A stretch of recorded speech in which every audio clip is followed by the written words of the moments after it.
Graça e paz, amém? Vocês estão acordados? Amém. Amém. Deixa eu pegar aqui minha água aqui. Vocês não sabem, mas os primeiros 10 segundos são os mais tensos. A boca seca. Mas tudo fica na graça, amém? É uma alegria muito grande poder estar aqui, essa oportunidade de dividir a palavra com vocês.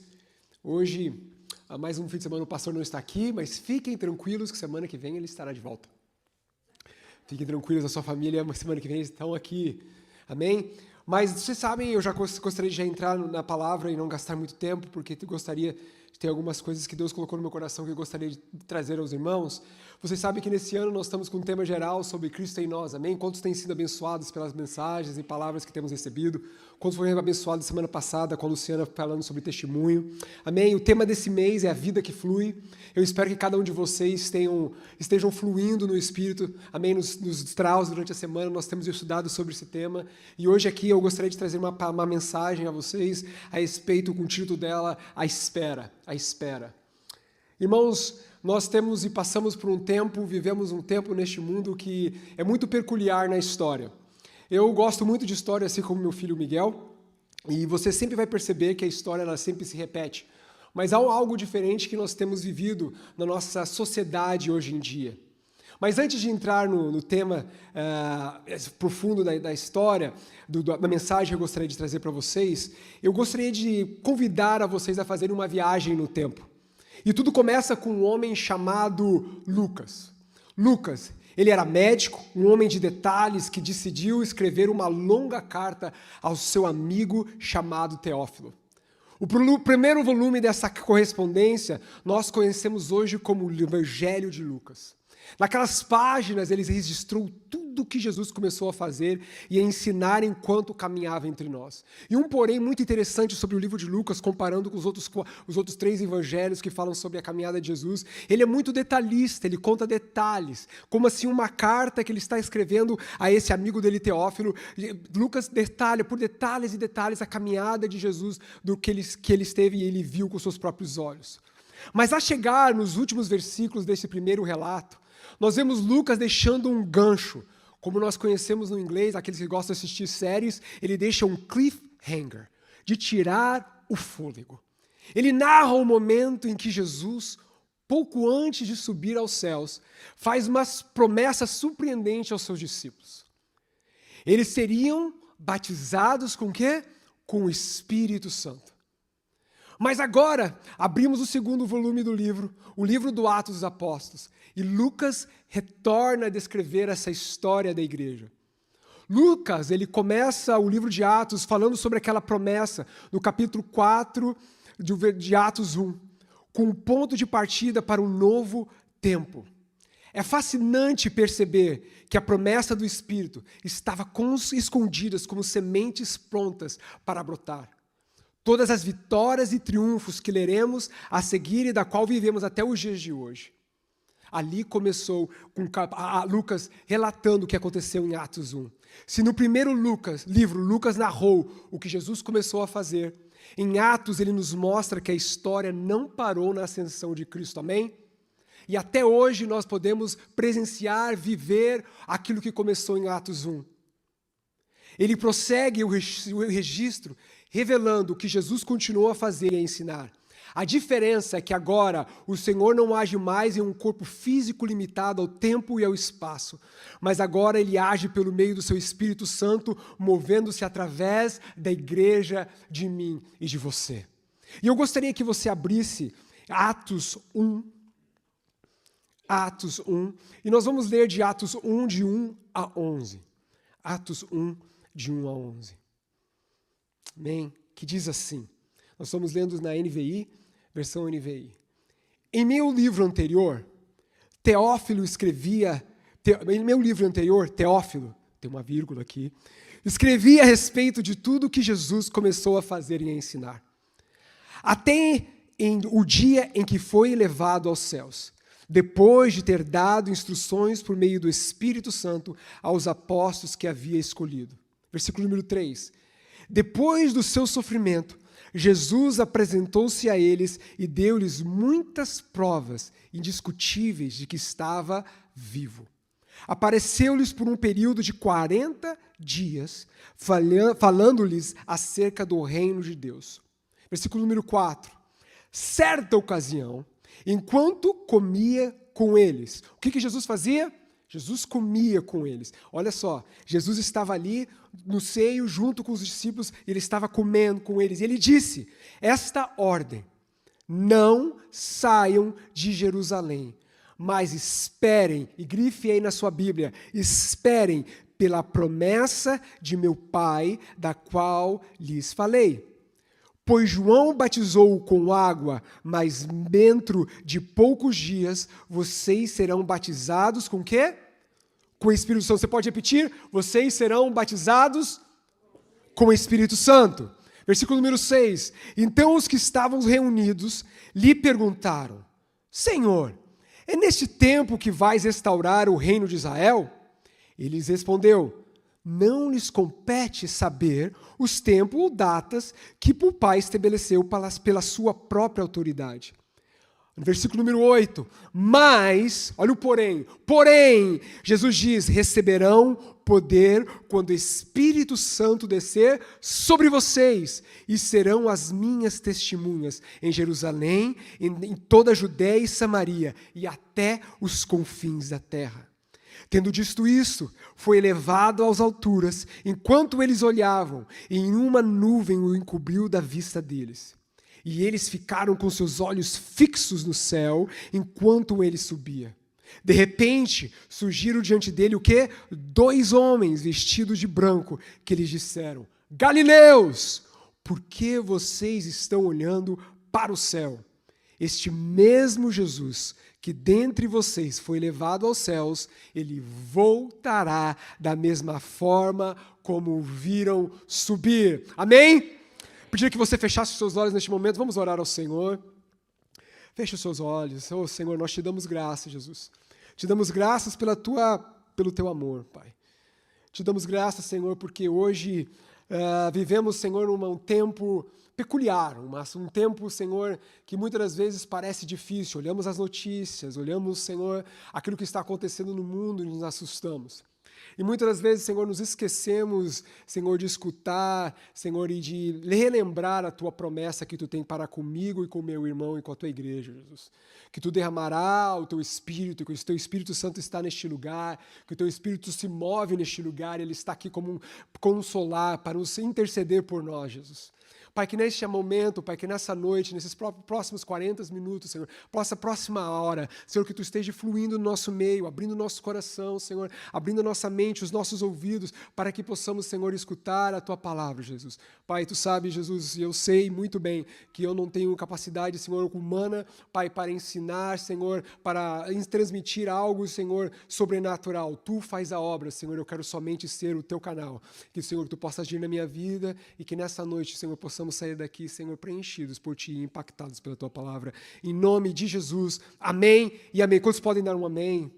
Amém. Irmãos, eu não sei você, quantos vocês, eu tenho 45 anos, sou um jovem, garoto, cheio de energia. Eu não sei quantos de vocês aqui viveram no final da década de 90, ali nas suas entradas, dos seus 10, 11 anos.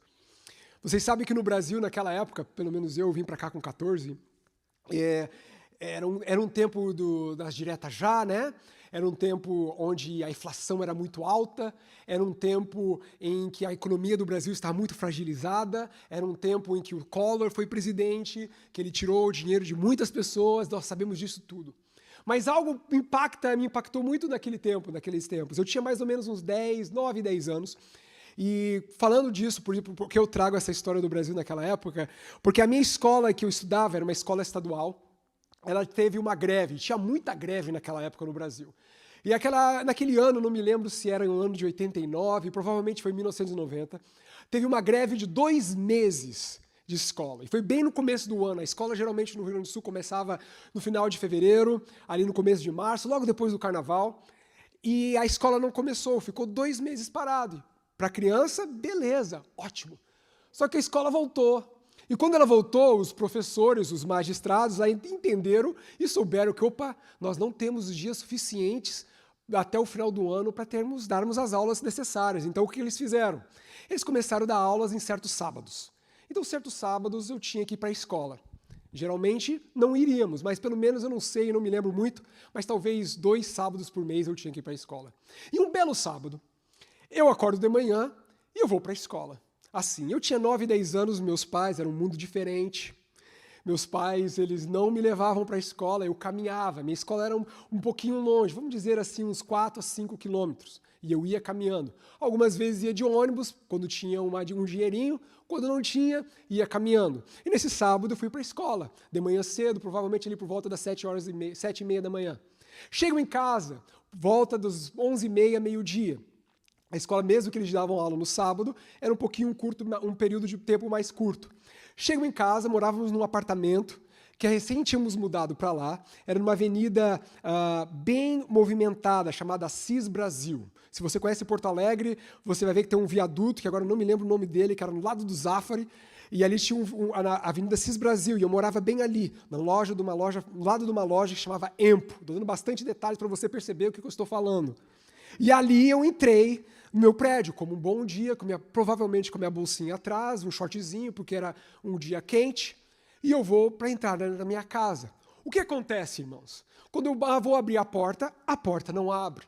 Eu estou assim, opa, a porta está trancada. Bato na porta, ninguém abre. Eu fico assim, opa, cadê meus pais? Eu saí daqui, eles estavam em casa. E agora é 11h30, horário do almoço, não estava, e meu estômago já gritando de fome. Imagina, eu era um cara bem pequenininho, então não tinha muita fome, mas estava com fome. Então eu falei assim, opa, meus pais saíram, provavelmente eles foram em algum lugar, vou voltar. E eu desci e fui para a porta do prédio. E ali eu fiquei sentado. Só que, irmãos, para mim, meus pais demorariam 30 minutos, 40, talvez eles foram ali no Zafra, no supermercado, fazer compras e trazer algo para fazer o almoço. Mas passou 1 hora, passou 2 horas, passou 3 horas, passou 4 horas, passou 5 horas, e eu ali sentadinho esperando os meus pais. E meus pais não viram, mas eu esperando. E eu trago essa história para vocês porque minha filha, até quando eu contava essa história lá em casa, ela falou assim, dá para perceber como é que você é já só escutando essa história. Eu fiquei ali parado. Eu gostaria de ter tido um celular, que em 1990 não existia, ter dado uma olhada nos vidinhos do YouTube, ter dado uma olhada no Instagram, mas infelizmente aquela tecnologia não tinha naquela época. Então ali eu estava parado, olhando a movimentação, passando para frente, para trás, naquela avenida. Um menino de 9, 10 anos, sentado. Ninguém o conhecia naquele prédio. Não sabia para quem eu podia pedir socorro. Já tinha passado várias horas e, como eu falei, estava com muita fome. Comecei sim a ficar um pouco preocupado, mas ao mesmo tempo eu sabia, os meus pais vão voltar. E ali eu fiquei. Fiquei por várias horas naquela calçada, sentado esperando meus pais. Ninguém me perguntou, não, o que você está fazendo aqui, menino? Porque você precisa de ajuda? Nada. E eu falo para vocês uma coisa, dentro de mim, eu me lembro muito bem, apesar que faz muito tempo, eu não fiquei desesperado, eu não saí, fui correr atrás, ver se meus pais estavam no supermercado mesmo, ou em qualquer lugar. Eu esperei, porque eu sabia, eu tinha confiança que meus pais voltariam. E eles voltaram, tanto é que estou aqui. E eles voltaram. E o interessante, que quando eles voltaram, a minha mãe me vê, e ela fala, o que você está fazendo aí, menino? Eu olhei para a cara dela e eu falei, meu Deus, eu estou aqui há horas esperando vocês. Eu estou aqui, tinha aula, voltei. A porta não está aberta. Eu falei, não, está trancada, não tem nada. Estou aqui parado. E para minha mãe, ela não estava nem preocupada. Meu pai nem aí. E pelo que eu sei, eles provavelmente estavam visitando alguém, porque meus pais eram pastores e é isso que eles faziam, mas estavam com meus 2 irmãos, meu irmão mais novo era bebê ainda, e eles estavam lá visitando. E por que eu trago essa história? Porque o título da mensagem de hoje é Aprender a Esperar. Eu esperei, mas eu esperei numa confiança de que saber que meus pais iam voltar, e eles voltaram.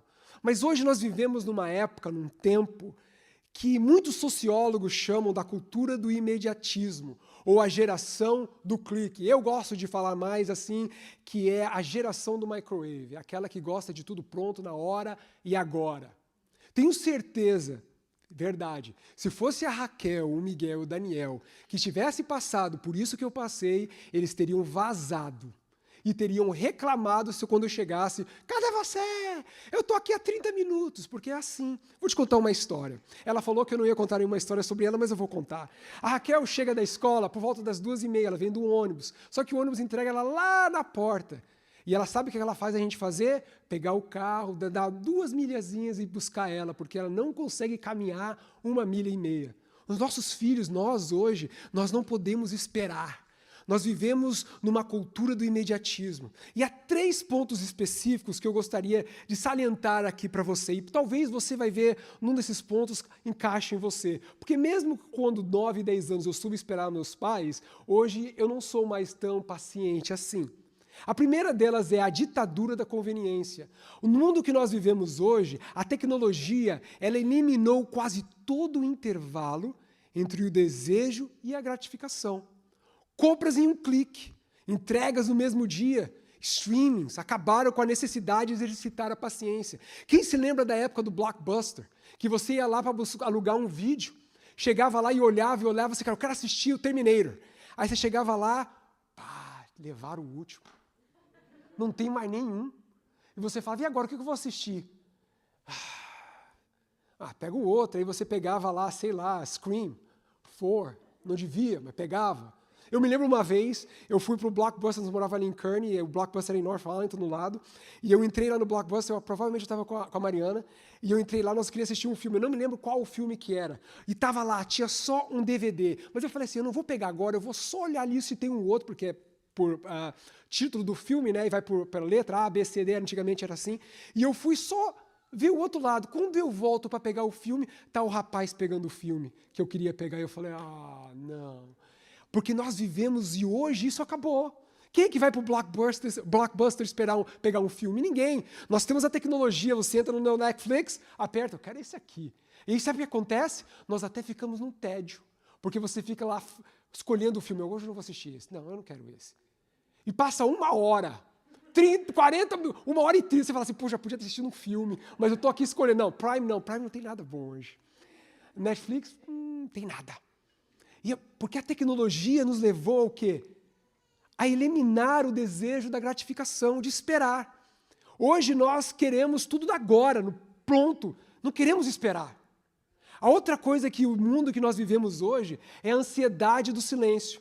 Antigamente, a espera era um tempo de flexão. Eu fiquei ali sentado, talvez eu não me lembro dos meus pensamentos, mas passou muita coisa na minha cabeça. Como eu falei, eu queria que tivesse um celular no meu bolso. Hoje, imagina, eu estava assistindo, eu não ia nem me esquecer que meus pais não estavam em casa. Entendeu? Eu estava lá, mas não tinha nada. Eu só tinha um mundo que estava passando na minha frente. E se você sabe muito bem dos perigos do mundo, podia ter passado alguém lá e me levado, mas eu não estava nem preocupado com isso. Eu via os carros passando, as pessoas comprando, caminhando para lá e para cá. E ali aquilo me deu entretenimento. Mas hoje, nós não conseguimos esperar sentados. Muitos de nós ficamos aí sentados, o cara está escutando a mensagem, o cara, tá fraco essa mensagem hoje, viu? Não está tocando no meu coração. Aí o cara pega o telefone celular, ele olha assim, o Flamengo está ganhando de 2, que bênção. E o pastor está lá pregando, suando, gastando, e o cara está lá, o Grêmio está perdendo de novo. E ele até fica triste. Aí o pastor fala aleluia, ele aleluia. Porque hoje nós estamos num mundo que nós queremos prazeres instantâneos. Nós não queremos esperar por nada. Nada. E o mundo, a sociedade, a tecnologia, o diabo é muito sagaz, porque ele tem usado esses tempos para nos confundir. Nós pensamos que a tecnologia, e é boa, se usada da maneira certa, é perfeita. Mas ela tem nos estragado muito. E eu vou falar sobre isso, porque hoje nos levou a não saber esperar pela palavra que Deus já deu a nós. E muitos de nós hoje andamos ansiosos, mesmo sabendo que Deus já prometeu a resposta. Porque nós estamos acostumados a receber a resposta imediata daquilo que nós queremos. Existe um outro fenômeno, e esse fenômeno aqui é da geração Z. da geração Z. Eles vão saber o que eu estou falando.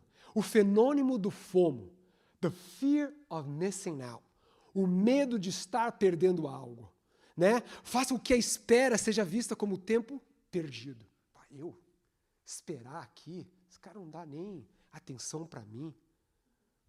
Eu quero produzir, eu quero consumir, eu quero me sentir que eu sou importante, eu quero fazer parte. E a gente não tem, e muitos de nós temos se perdido nesse fenômeno que tem alcançado não só os mais jovens, até os mais velhos. Nós não queremos esperar.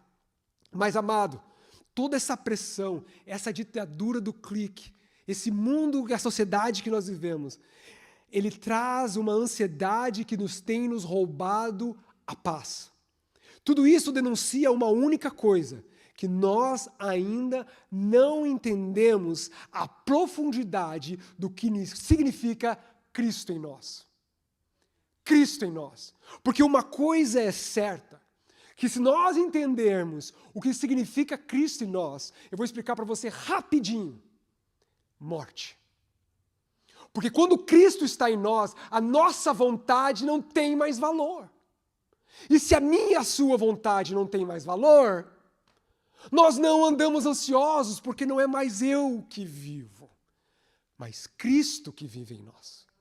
Quando não é mais o Wesley, ele não está mais ansioso, porque o Netflix está quebrado, ou a página da internet não deu um download em 3 segundos ou menos. Quando Cristo está em mim, o que Deus prometeu para mim, eu não vou ficar, Senhor, Tu prometeu que Tu ia me guardar nesses dias, mas eu estou com medo do AIS. Quando Cristo está em mim, você não está interessado, preocupado com as coisas deste mundo. Porque os nossos olhos estão olhados, estão ao centro do Senhor, estão olhando para Ele, contemplando a Ele e não as coisas deste mundo. Porque se nós pararmos para ou escutar e ouvir o que acontece ao nosso redor, nós já desistimos. Vamos embora. Você gasta somente 1 hora, vai no CNN.com, fica ali 15 minutos. Você fala, meu Deus, leva agora Jesus. É só desastre. É só terror. Hoje, vocês sabem muito bem o que está acontecendo no Brasil. Você põe lá no g1.com.br, é aquilo. Você fala, onde é que eu estou? Que mundo é esse? É porque os nossos olhos estão vidrados nas coisas terrenas. Mas, meu irmão e minha irmã, eu convido você a apagar e fechar os seus olhos físicos e abrir os seus olhos espirituais. E olhar ao Senhor e contemplar a Ele, e se revestir de Cristo, porque quando Cristo está em mim e em você, não há ansiedade, nós conseguimos esperar nele, não no governo, não na nossa própria força, não no nosso próprio entendimento. Porque a vida em Cristo é um convite diário, à entrega total da nossa agenda. A dependência inegociável do seu poder e a espera no Senhor que nos posiciona para a promessa daquilo que Ele nos prometeu. Quem vive na pressa do mundo prova que ainda não se rendeu ao tempo soberano de Deus.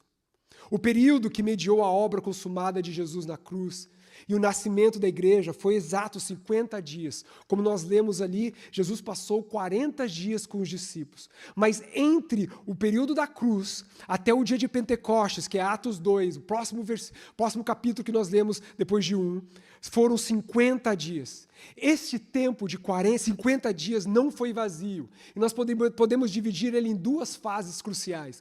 A primeira delas, 40 dias de treinamentos. Após a sua crucificação e ressurreição, Jesus se apresentou vivo aos discípulos, como nós lemos. Ele apareceu a eles por um período de 40 dias. Jesus comeu com eles, o ensinou, e durante esse tempo ele falou a eles intensamente sobre o reino de Deus, preparando-os para a missão. A ascensão de Jesus ao céu marcou esse fim dos primeiros 40 dias. Na segunda fase, cruciais desses 50 dias, foram 10 dias, e aqui vem a chave, de espera e oração. Conforme o texto de Atos 1:4, do capítulo 1:4, como nós lemos, Jesus lhes deu o quê? Uma ordem. O que Jesus lhes deu? Você pode dizer comigo? Jesus deu o quê? Uma ordem clara antes de subir. O que Jesus disse? Não saiam de Jerusalém, mas esperem pela promessa de meu Pai. Entre a ascensão e a descida do Espírito, houve um período de silêncio e oração unânime no cenáculo, que durou 10 dias. 10 dias.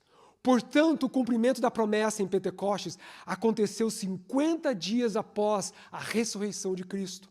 Isso nos mostra que o mover de Deus, muitas das vezes, não é instantâneo. Para os discípulos, houve 40 dias de aprendizado com Jesus e mais 10 dias de espera, obediente e perseverante no lugar certo. No lugar certo.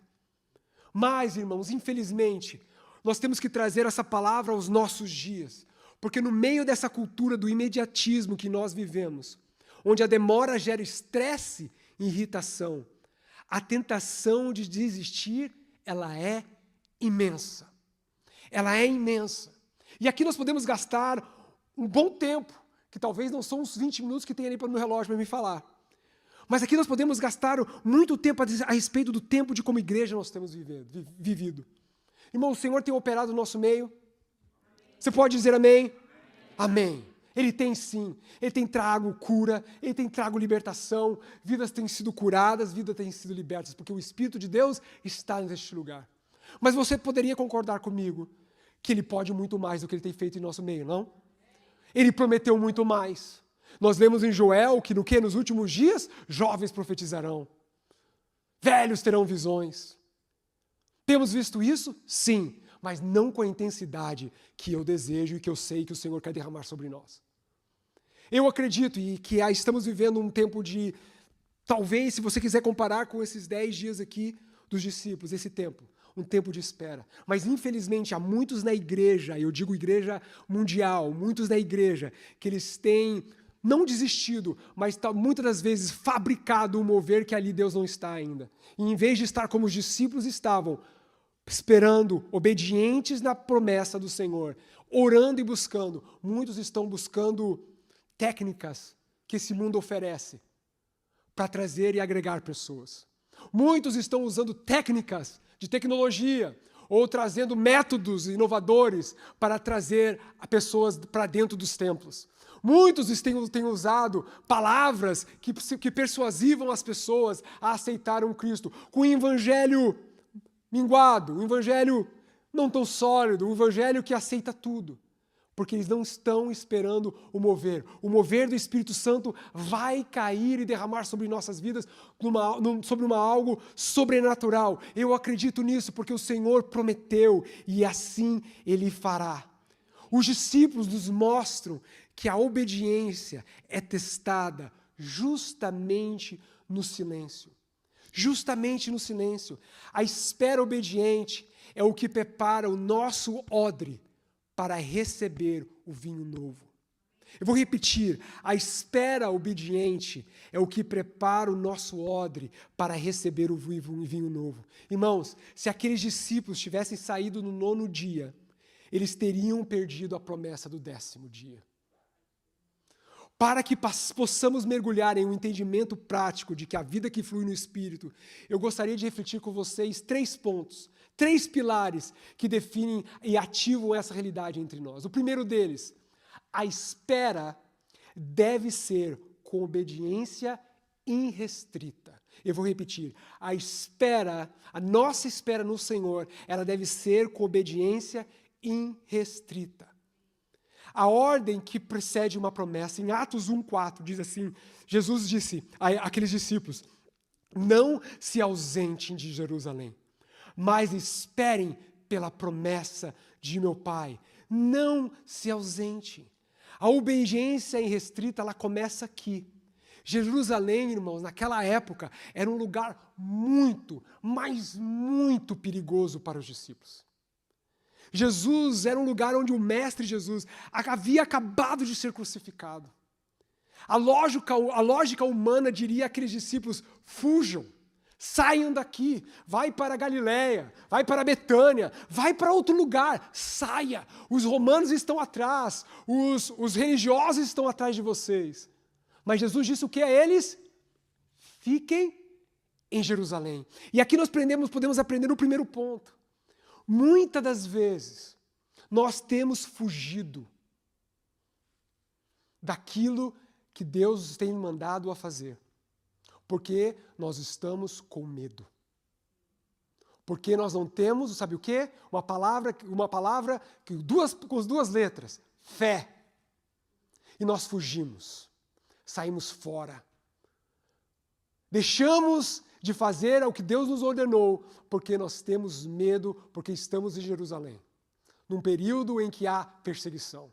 Eu entendo, irmão, eu e você, eu não quero ser perseguido também. Mas quando nós estamos em Cristo, a nossa esperança está nele. Está nele. Ele é a nossa esperança. Então, meu irmão, se Deus colocou no seu coração algo, não fuja. Não fuja. E aqui nós podemos usar vários exemplos que nós temos vivido nesses dias de hoje. Eu sei que é muito perigoso. As notícias que nós lemos, que nós vimos na internet a respeito da perseguição contra os indocumentados é grande. Nós vimos que duas pessoas morreram em Minnesota. É triste o que tem acontecido, o que esse governo tem feito. Não quero entrar aqui no politicamente, mas eu sei. Mas, irmão, não deixe de seguir ao Senhor. Não deixe de confiar no Senhor. Não viva a sua vida amedrontado. Não viva a sua vida com pouca fé. Confie no Senhor. Esteja preparado a dizer assim, Senhor, se amanhã o ICE bater na minha porta, eu vou de volta ao Brasil, porque é lá que tu me quer. Se ele não bater, eu dou glória, mas eu estou esperando em ti pelo papel. E eu agradeço por ti, Senhor, pela oportunidade que eu tenho de estar aqui. Não viva com fé, em esperança no Senhor, não nas coisas deste mundo. O Trump não vai trazer a solução do seu problema, muito menos qualquer governo. O único que traz esperança a nós, o único que constrói algo novo, o único que responde, o único que traz nova vida é Jesus. A nossa confiança tem que estar nele, não nas coisas deste mundo. Porque se nós pararmos para esperar algo acontecer neste mundo, irmãos, não vai dar. E não dá para você cavar um buraco também e se guardar lá dentro. Não vive amedrontado, vive com fé. E como nós vamos ler, e você está fazendo trau, você sabe, depois de Atos 2, quando eles recebem o Espírito Santo, Pedro e João não estavam nem aí. O que é a primeira coisa que eles fizeram? Eles foram para onde? Foram para o tabernáculo. Lá onde estavam os mesmos que tinham crucificado Jesus há 50 dias antes. E eles foram lá pregar, e um coxo estava à porta e perguntou, ei, me dá uma esmola. Pedro e João dizem, eu não tenho nada, o que eu tenho eu te dou, levanta e ande. Olha, irmão, que eles estão, quando nós estamos cheios de Cristo, nós entregamos Jesus, nós não entregamos o nosso medo, nós não entregamos as nossas amedrontações, nós somos bênção onde nós estamos, nós somos bênção aos nossos irmãos ao nosso lado. Então, meu irmão, se você quer viver mesmo esse tema que nós estamos pregando e vivendo nesse ano, Cristo em nós, não viva amedrontado, não viva esperando neste mundo uma solução, mas espere no Senhor, orando, buscando e louvando ao seu nome.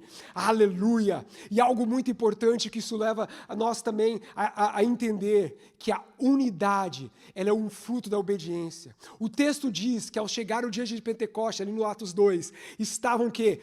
Todos reunidos no mesmo lugar.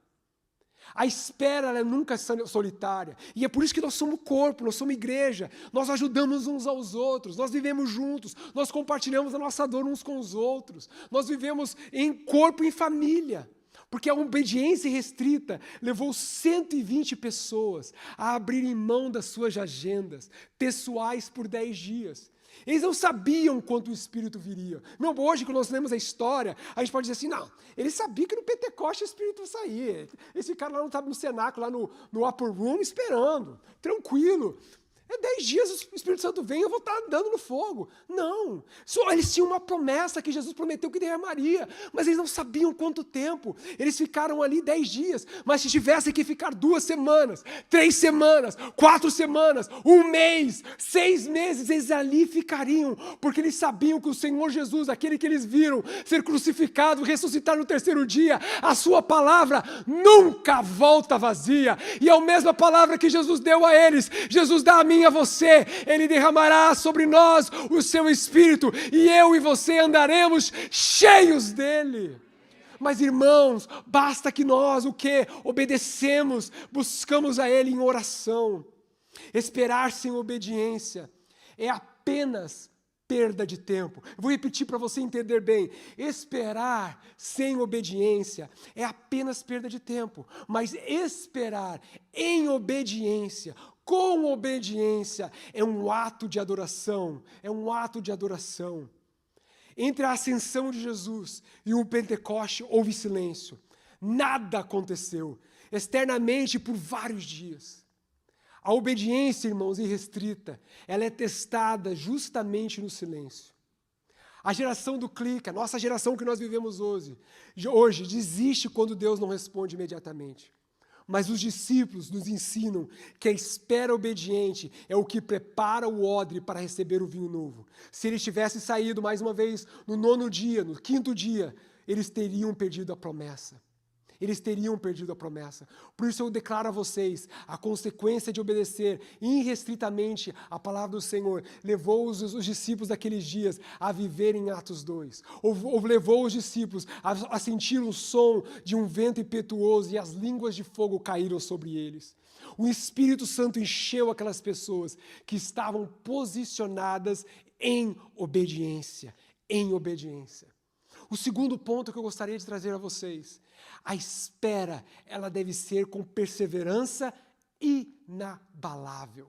A espera no Senhor e a nossa espera nele deve ser com perseverança inabalável. O que é inabalável? Algo que não se move, algo que não se mexe. Não há nada que possa vir sobre nós que vai nos fazer nos desviar do caminho. Não, o Senhor falou para mim ficar aqui, e é aqui que eu fico, eu não saio daqui. A esperança deve ser com perseverança inabalável. Se a obediência nos coloca no lugar certo, irmãos, a perseverança é o que nos mantém lá, até que a promessa se cumpra.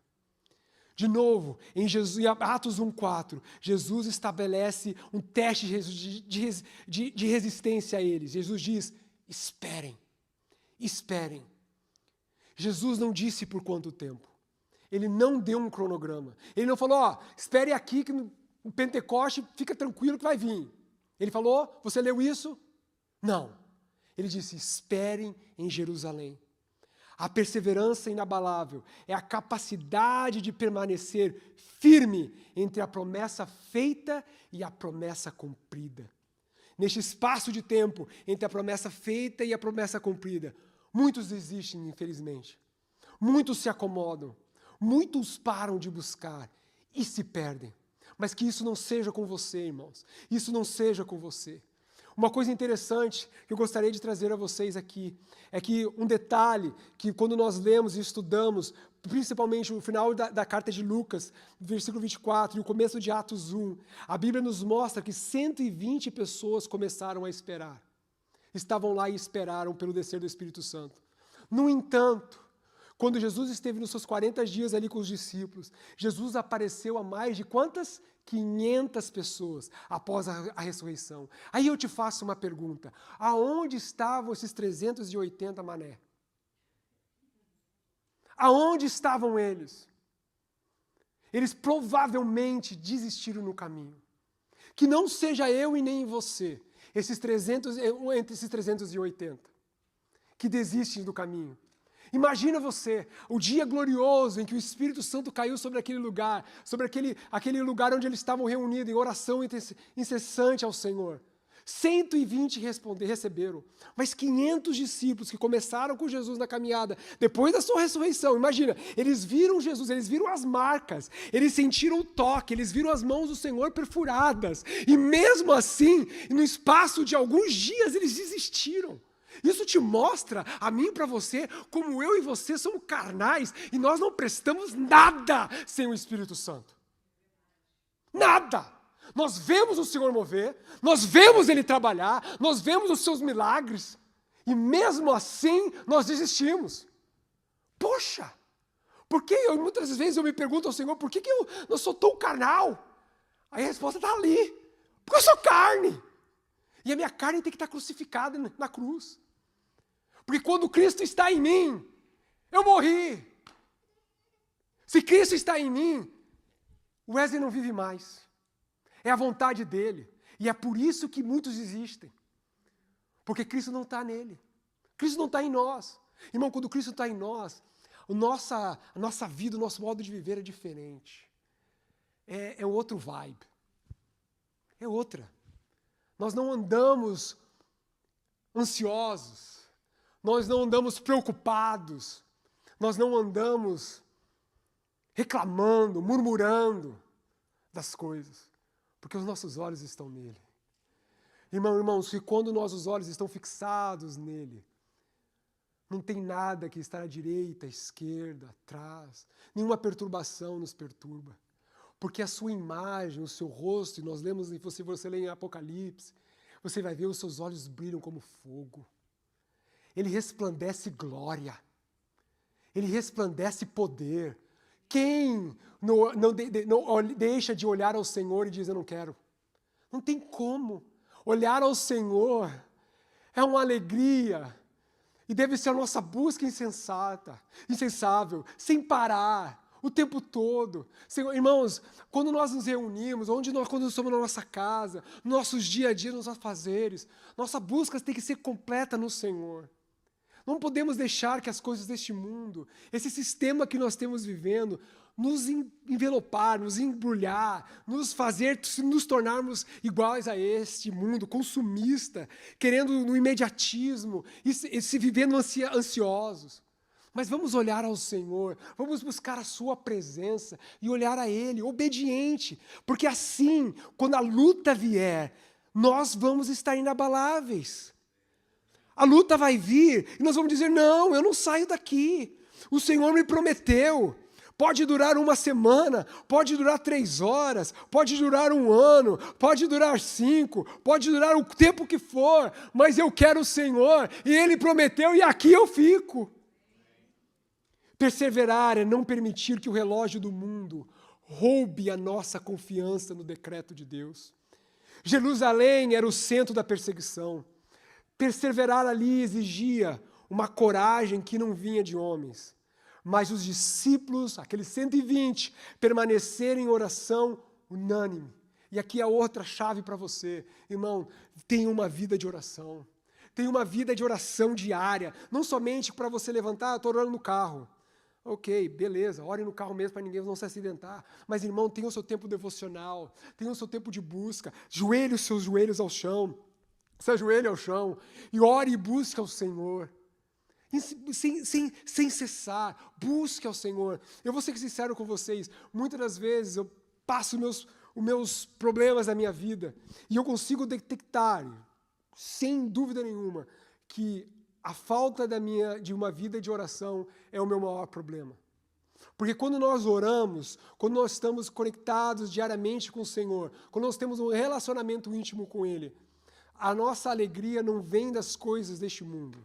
Não vem do salário, não vem do trabalho, não vem da honra que recebemos neste mundo. Ela vem no Senhor. Então, mesmo as ansiedades e as coisas, quando nós temos e passamos por ela, nós temos um relacionamento que Deus diz, Deus, Senhor, hoje está difícil, Pai. Hoje eu não estou aguentando, eu preciso da Tua ajuda. E Ele vem, Ele nos ajuda. O Espírito Santo está neste lugar, Ele está em nós, Ele habita em nós, amém? Muitos esperaram por sinais, mas a perseverança daqueles discípulos era pela pessoa do Espírito Santo.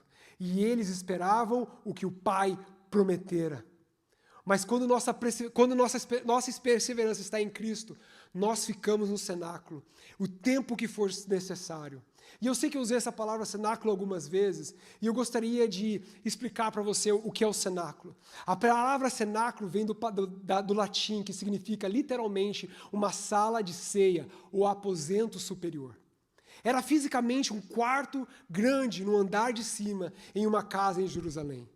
E este local, onde os discípulos estavam reunidos ali, buscando incessantemente o Senhor durante aqueles 10 dias, onde o poder e o derramar do Espírito Santo começou, era um palco de 2 eventos bíblicos monumentais. O primeiro deles foi neste lugar onde os discípulos receberam, que foi a última ceia. Foi ali que o Senhor Jesus instituiu a Santa Ceia e lavou os pés dos discípulos. Aí nesse lugar, no cenáculo também, foi mais tarde, após a sua ascensão, o lugar que transformou no aposento onde os discípulos estavam hospedados. E ali onde eles estavam buscando. O cenáculo não era apenas um lugar geográfico hoje, mas é um estado de espírito. É o palco das promessas e o lugar da busca. Nós precisamos ter um lugar o lugar do cenáculo é onde nós podemos buscar o Senhor incessantemente. Aqui é um cenáculo agora onde nós estamos. Aqui como igreja, como corpo de Cristo, nós buscamos o Senhor. Irmãos, se eu e você, nós dobrarmos os nossos joelhos, nós virarmos os nossos olhos ao Senhor e buscarmos ao Senhor sem cessar, o Espírito Santo vai descer neste lugar. Os nossos cultos não vão ser cultos mais normais, eles vão ser anormais, porque todas as vezes que nós nos reunirmos, nós vamos sentir o mover e o poder do Santo Espírito neste lugar. Haverá cura, haverá libertação, haverá transformação de vidas, casamentos serão transformados, filhos e pais seus relacionamentos serão transformados, pessoas serão mudadas, mas isso só acontece quando nós somos cheios do Espírito Santo. E é no cenáculo, portanto, a representação da nossa espera obediente, o lugar de unidade e preparação que atrai o derramar do Espírito. É importante nós entendermos que os acontecimentos de Atos 2 só acontecem porque Atos 1 foi vivido com perseverança. No terceiro e último ponto, eu gostaria de falar com vocês, e não esqueça disso, a espera deve ser com uma expectativa triunfante. Triunfante. A espera deve ser com uma expectativa triunfante. Os discípulos sabiam que aquilo que Jesus tinha prometido não era algo era algo sobrenatural, era algo que mudaria suas vidas, era algo que transformaria, porque Jesus falou a eles que ele ia estar com o Pai, mas ele ia mandar o quê? Um mediador, o Espírito Santo estaria com eles e estaria com eles todos os dias. Então a espera no Senhor, ela deve ser com expectativa triunfante. Este é o coração da espera. Se a obediência nos posiciona e a perseverança nos sustenta, irmãos, a expectativa triunfante é que nos faz brilhar enquanto ainda estamos no escuro. Esperar com expectativa triunfante é muito diferente de apenas esperar. Eu estava lá com meus 9, 10 anos de idade, esperando meus pais. Eu poderia muito bem ter saído, ficar apavorado, andado em algum lugar, procurado os meus pais e me perdido. Mas eu sabia que meus pais voltariam. Eu sabia que eu estava onde? Em casa. Não estava dentro de casa, mas estava na porta de casa. E essa mesma espera que eu tinha nos meus pais, esperando na fila, eu sabia que eles iam passar e entrar e logo eu os viria. Essa espera nós também temos que ter no nosso coração, assim como criança. Esperar o nosso pai. É tão bonito, eu vejo o Miguel e Daniel, hoje é o aniversário deles. E eles, cheios de esperança de presente de Natal. E eles olham, eles estão falando desse aniversário, irmãos, já faz 6 meses. Eles começam falando do aniversário com a expectativa do dia 14 de fevereiro, dia 14 de julho. É assim que começa lá em casa. Então eu estou há 6 meses. Pai, o meu aniversário falta 1 mês, pai. Pai, meu aniversário faz 5 meses, pai. Falta 5 meses. Meu aniversário falta 4 meses. E eles olham para mim com aquele olhar, os olhos brilhando, brilhando. Meu aniversário está chegando. Porque a expectativa deles é em mim. Eles sabem que eu e a Mariana vamos proporcionar algo especial para ele, porque é o dia deles. E é com esses mesmos olhos, irmãos, que nós temos que olhar ao Senhor e contemplar a sua face e dizer: Senhor, eu espero, a minha expectativa está em Ti. Eu sei que Tu tem algo bom para mim. Eu sei que o que Tu tem para mim é algo triunfante, é algo sobrenatural, é algo que não tem nada nesse mundo possa se comparar. Assim como Miguel e Daniel olham para os meus olhos, eu também quero olhar ao Senhor e dizer: Senhor, eu espero somente em Ti, a minha esperança é em Ti. Pai, eu sei o que Tu tem para mim, Tu tem para o meu irmão, a minha irmã, ao menor ou maior que está neste lugar, é algo, Senhor, sobrenatural, é algo que triunfador, é algo que não vai me levar a nadar em águas profundas, a sentir e viver o sobrenatural, assim como os discípulos viveram. Eu também quero viver, e eu tenho certeza que você quer viver também. A expectativa triunfante, irmãos, nasce da confiança em quem fez a promessa. Os discípulos não estavam em Jerusalém perguntando, será que o Espírito vem? Será mesmo que a palavra que o Senhor Jesus prometeu para nós vai acontecer? Estamos aqui já 7 dias, orando sem cessar, jejuando, nada acontece, parece que de vez em quando na nossa oração não tem nem mais o que falar, sabe? A música que a gente canta, já cantamos milhares de vezes, nada acontece, meus joelhos já estão doendo, a minha voz já está rouca, nada acontece, já faz 8 dias, o Senhor não veio, a promessa não veio. Mas não, eles estavam, a sua esperança estava na palavra do Senhor. O Espírito Santo está chegando. Irmãos, os cenáculos não eram um lugar de dúvida.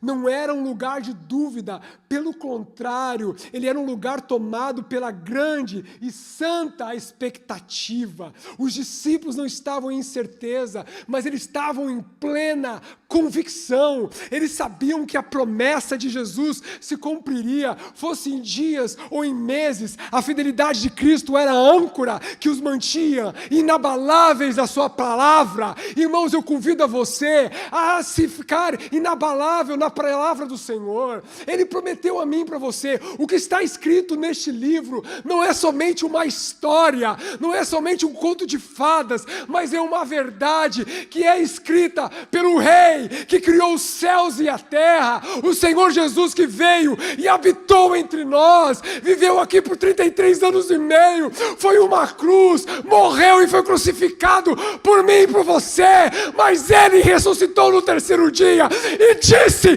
que nunca nos deixaria. Essa palavra é para mim e para você, então coma ela, leia ela, busca o Senhor e Ele te encherá do seu Espírito. Não vive na murmidão, não viva na ansiedade, não viva olhando para esse mundo, esperando nesse mundo a sua resposta. A nossa resposta está no Senhor, está nele. Está nele. É com essa mesma convicção que nós devemos nos posicionar. Permanecemos firmados na palavra que Deus tem sobre a nossa vida.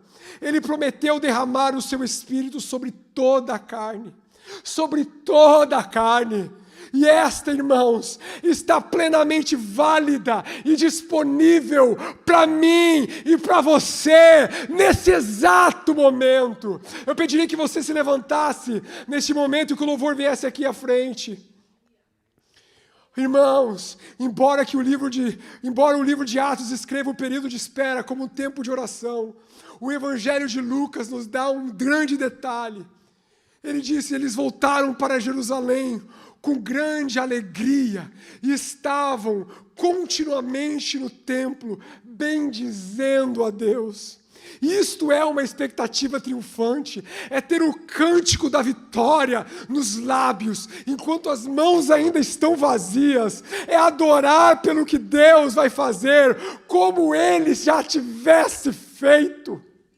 É adorar ao Senhor como Ele já tivesse feito, mesmo que as minhas mãos ainda estão vazias, mesmo que a resposta ainda não veio. Senhor, nós te adoramos como Tu já deu a resposta, nós já vivemos como a resposta já está aqui, porque a nossa confiança está em Ti, a minha fé está em Ti. Quantos aqui têm a fé no Senhor? Podem levantar as suas mãos e dizer, Senhor, Tu és fiel, as Tuas palavras são sim e amém, são sim e amém. Irmãos, o tempo entre a promessa e o cumprimento é o teste de fogo que define a vida que flui no Espírito. A espera para ser vitoriosa precisa ter 3 marcas essenciais aprendidas no cenáculo. Primeiro, a obediência irrestrita. Os discípulos transformaram Jerusalém, o lugar do perigo, no ponto da partida da promessa. Olha só, apenas por se renderem à ordem de Jesus, eles tornaram aquele lugar de perigo o ponto de partida da promessa que até hoje nós presenciamos.